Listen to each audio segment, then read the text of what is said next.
Sir, నా ఉద్యోగాన్ని రాజీనామా ఇస్తున్నాను. Please accept my resignation. What? ఉద్యోగానికి రాజీనామా చేస్తున్నావా? Yes sir. ఎందుకు?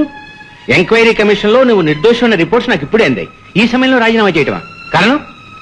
నేను పోలీస్ డిపార్ట్మెంట్ లో జాయిన్ అయింది కడుపు నింపుకోవడం కోసం కాదు సార్. ఆ సంఘ విద్రోహం ఏరిపారే శాంతి పద్ధతులను కాపాడటం కోసం.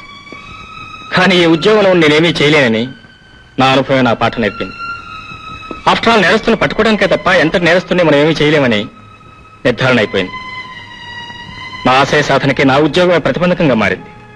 అందుకే రిజైన్ చేస్తున్నాను. తొందరపడకు మిస్టర్ కుమార్.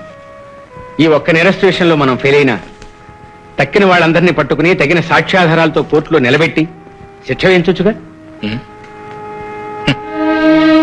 నేరస్తుడు శిక్ష. ప్రాణప్రదంగా చూసుకున్న నా భార్యను నా కళ్ళ ముందే దారుణంగా రాక్షసంగా హత్య చేస్తే సాక్ష్యం నేనున్నా ఏం చేయగలిగాను? నీకు జరిగిన ఈ అన్యాయానికి నేను చాలా బాధపడుతున్నాను మిస్టర్ కుమార్.